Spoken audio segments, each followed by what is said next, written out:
Bahkan ya peniti itu ada satu peniti yang saya baca ya, dan itu tulisannya made in China. Pertanyaan besar saya, kok sebuah peniti saja itu tidak bisa diproduksi oleh negara kita? Ini kan sebuah pengangkangan terhadap ekonomi kita.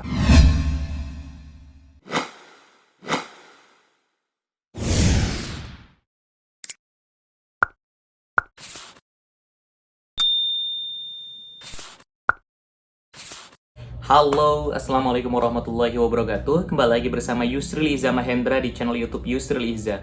Teman-teman semua, di konten kali ini kita akan membicarakan satu statement dari Presiden Joko Widodo. Beliau menyatakan ketika berpidato di Istana Negara, menyampaikan dan mengajak kepada masyarakat agar kemudian lebih mencintai produk dalam negeri, dan artinya juga kita harus membenci produk asing ya.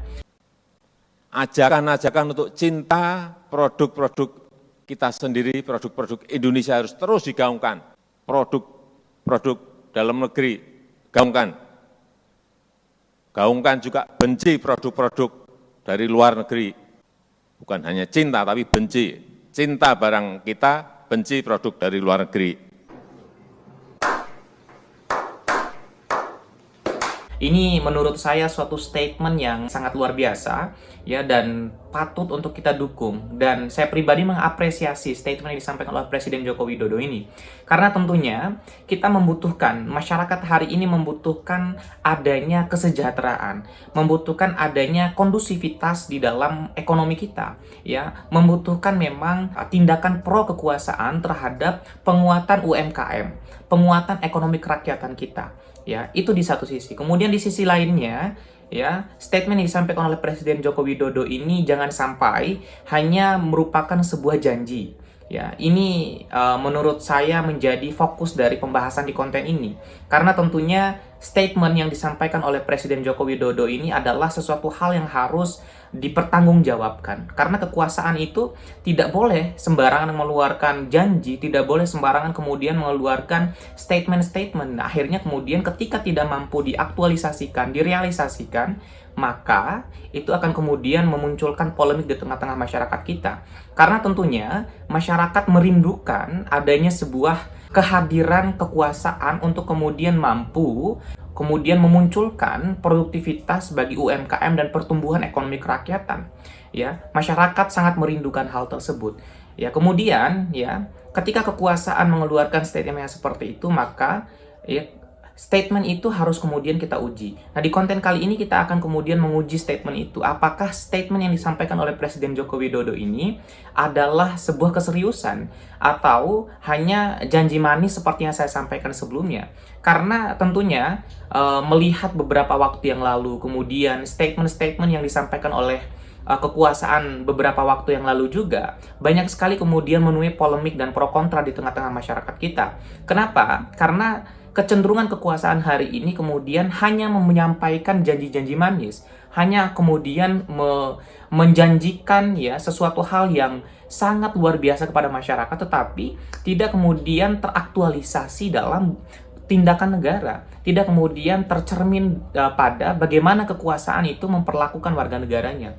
Misalkan seperti kekuasaan terbuka untuk kemudian diberikan kritik, ya, mengajak masyarakat untuk memberikan kritik kepada kekuasaan, tetapi justru undang-undang ITE dijadikan sebagai jebakan, kemudian polisi cyber ingin kemudian dihidupkan, diaktifkan, dan lain sebagainya. Ini adalah sepenggal cerita yang menjadikan masyarakat kemudian trauma gitu loh. Nah, trauma masyarakat itu sampai hari ini masih ada. Ketika kekuasaan juga sekali lagi mengeluarkan janji, maka masyarakat itu akan kembali pada kondisi psikologi mereka yang kemarin, yang sebelumnya.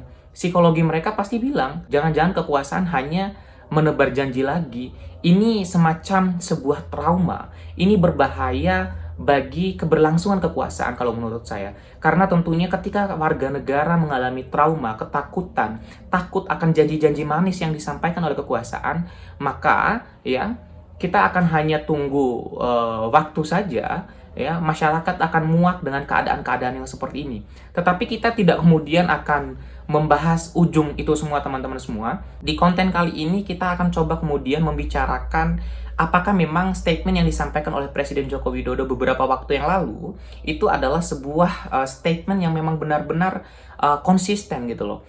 Karena tentunya ya konsistensi ucapan dengan tindakan negara itu kita butuhkan.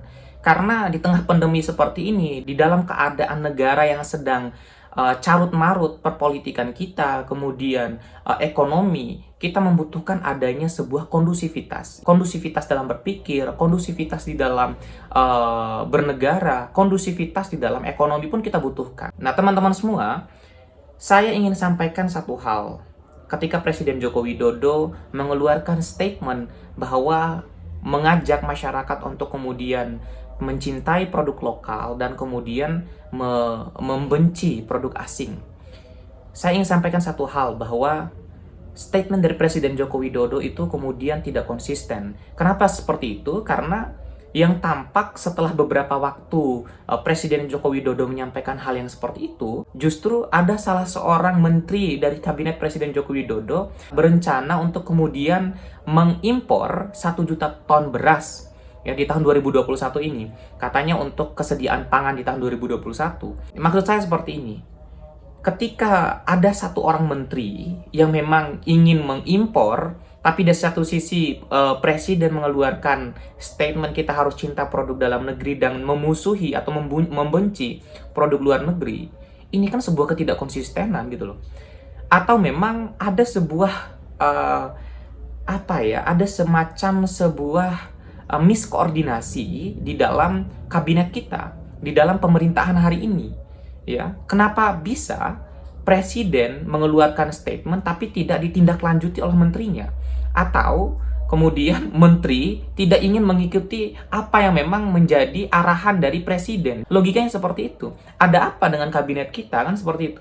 Ada apa dengan pemerintahan kita? Apakah memang bukan hanya di dalam masyarakat Presiden sudah tidak mempunyai kepercayaan?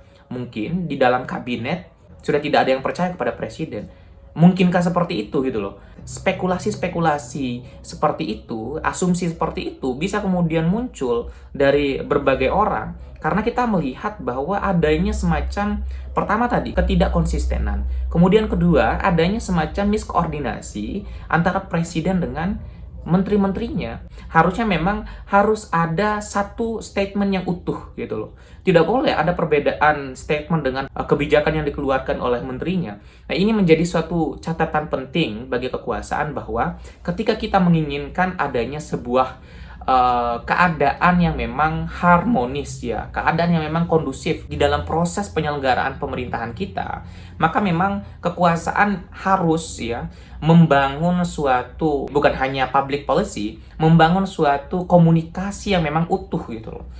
Akhirnya kemudian masyarakat bertanya, yang kita boleh percaya ini yang mana? Apakah statement yang disampaikan oleh Presiden Joko Widodo untuk mencintai produk dalam negeri dan memusuhi produk asing, atau kita khawatir ya impor beras yang kemudian akan dilakukan oleh menteri dari kabinet Presiden Joko Widodo.